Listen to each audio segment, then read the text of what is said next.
Hi అండి, thumbnail చూసారు కదా. ఈ model neck cutting and stitching ఈజీగా చెప్తానండి. స్కిప్ చేయకుండా ఎండ్ వరకు అయితే చూసేయండి. ముందుగా క్లాత్ని అయితే ఈ విధంగా పరుచుకోవాలండి. క్రాస్లో ఏమన్నా ఉంటే ఈ విధంగా స్కేల్తోని స్ట్రైట్గా గీసుకొని ఈ విధంగా కటింగ్ అయితే చేసుకోవాలండి. సో బ్లౌజు లెంత్ వచ్చేసి 14 ఇంచులండి. ఖర్చు కలిపి 15 ఇంచులు అయితే మార్కింగ్ చేసుకోవాలండి. సో మనం ఫస్ట్ ఏ విధంగా మార్కింగ్ చేసుకుంటున్నామో అదే 15 ఇంచులు ఈ విధంగా కూడా మార్కింగ్ చేసుకోవాలండి.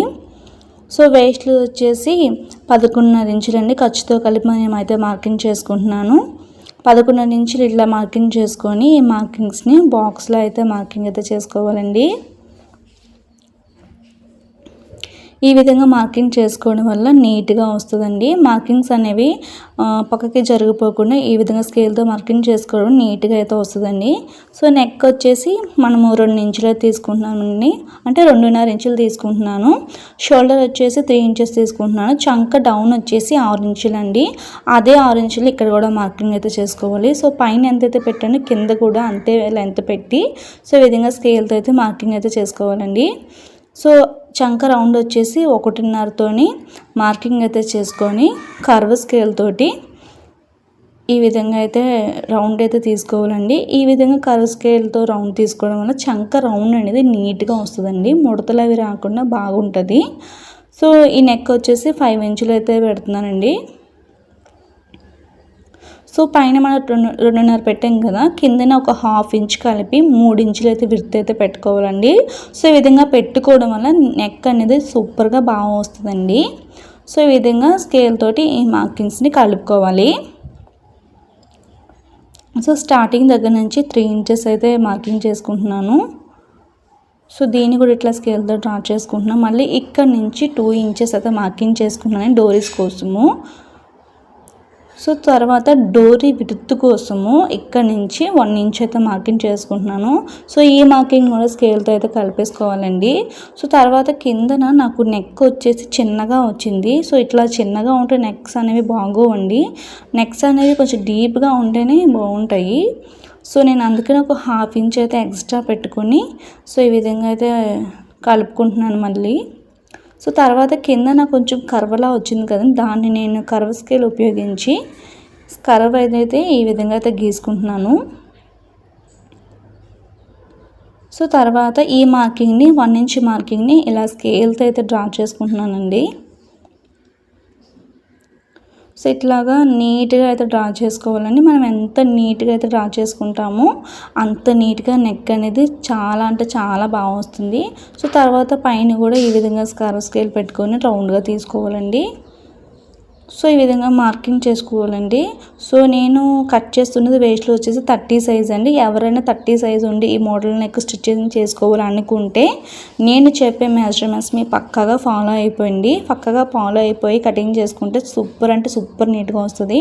సో ఈ విధంగా కటింగ్ చేసుకున్న దాన్ని మెయిన్ పార్ట్ మీద పెట్టి కటింగ్ అయితే చేసుకోవాలండి. చుట్టూ ఒక 1/2 ఇంచ్ ఖర్చు ఉండేలాగా చూసుకొని కటింగ్ అయితే చేసుకోవాలి. సో కట్ చేసుకున్న దాన్ని ఏ విధంగా స్టిచ్ చేసుకోవాలో చూసేయండి. సో ఫస్ట్ వచ్చేసి లైనింగ్ పార్ట్ ఉంది కదండి, సో ఇట్లా రెడీమేడ్గా హ్యాంగింగ్ థ్రెడ్స్ ఉంటాయి కదా, సో దాన్ని అయితే తీసుకుంటున్నాను.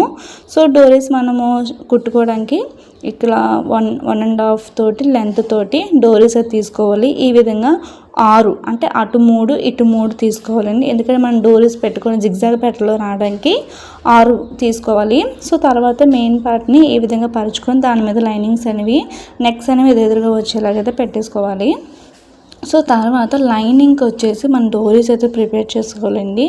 సో ఈ విధంగా లైనింగ్స్కి చూడండి వీడియోలో చూపిస్తున్నాను నేను ఏ విధంగా అయితే అటు ఇటు ఖర్చుకి ఒక హాఫ్ ఇంచ్ పెట్టేసుకొని వదిలేసుకొని సో మధ్యలో పార్ట్ మాత్రమే ఈ 3 అంటే ఫోటోలో 3 ఉన్నాయి కదండి, సో అదే విధంగా నేను 3 పెడతాను. ఎక్కువ పెడతాను మళ్ళీ చూడడానికి కూడా బాగోదు.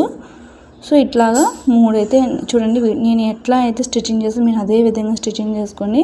సో ఈ విధంగా లైనింగ్ లోపల పెట్టుకొని సో ఈ విధంగా కుట్టుకోవడం వల్ల సో ఖర్చులు అనేవి బయటకు కనిపించకుండా నీట్గా అయితే వస్తాయండి. సో ఈ విధంగా మెడ అనేది కుట్టేసుకోవాలి. సో స్టార్టింగ్లోనే ఒక 1/2 ఇంచుతోని ఏ విధంగా అయితే కుడతాం అదే 1/2 ఇంచు ఎండ వరకు కూడా ఉండాలండి. సో ఇది ఇక్కడ కర్వ్ కొంచెం దిగడానికని సో ఇట్లా నేను మార్కింగ్ చేసుకుంటున్నాను. ఎవరైనా కొత్తవారైతే ఒక్కసారి బాగా చూడండి. సో ఈ విధంగా ఎక్స్ట్రా పీస్ అయితే కటింగ్ చేసుకోవాలి. సో మెడ రౌండ్ తిరగడానికి ఇట్లా టక్స్లు అయితే పెట్టుకోవాలండి. దాన్ని ఇట్లా తిప్పేసుకొని మెడ దాని మీద కొంచెం ఇట్లా రఫ్ చేసుకోవాలి. సో ఈ విధంగా రఫ్ చేసుకోవడం వల్ల మెడ అనేది చాలా అంటే చాలా బాగా తిరుగుతుంది. చూడండి ఖర్చులే కనిపించుకుని ఎంత నీట్గా వచ్చిందో. సో ఈ విధంగా ఒక్కసారి ఇట్లా రఫ్ చేసుకొని దీని మీద స్టిచ్ అనేది వేసుకోవాలండి. సో నేను మీకు ఒక పార్ట్ మాత్రమే చూపిస్తున్నాను. సో ఇంకొక పార్ట్ కూడా నేను ఏ విధంగా స్టిచ్ చేశానో ఆ పార్ట్ కూడా సేమ్ అదే విధంగా స్టిచ్ చేయండి. మీకు అర్థం అవ్వకపోతే 1-2 సార్లు చూసి అయితే నేర్చుకోండి. చాలా అంటే చాలా బాగా మీరు కటింగ్ చేసి స్టిచ్చింగ్ అయితే చేసుకోగలరండి. సో తర్వాత లైనింగ్ పార్ట్ని మెయిన్ పార్ట్ని ఇప్పుడు అందరూ గమ్తో కదండి అటాచ్ చేస్తాను. సో నేను కూడా గమ్తోనే స్టిచ్చింగ్ అయితే చేస్తున్నాను. సో ఇట్లాగా అతికించేసుకున్న తర్వాత చుట్టూ లైనింగ్ పీస్ అంతటిని కటింగ్ చేసుకోవాలండి. సో తర్వాత ఈ రెండు ప్రిపేర్ చేసుకున్న తర్వాత హ్యాంగింగ్ థ్రెడ్ ఉంది కదా, దాన్ని ఈ డోరీస్లో పెట్టి జిగ్జాగ్ నెక్ ఏ విధంగా అయితే వస్తుందో సో ఆ విధంగా మనమైతే పెట్టుకోవాలండి. సో ఇట్లా పెట్టుకుంటే ఈ మోడల్ నెక్ అనేది కంప్లీట్గా పూర్తవుతుందని. సో వీడియో నచ్చితే లైక్ చేయండి. మీకు ఏమైనా డౌట్స్ ఉంటే కామెంట్ చేయండి.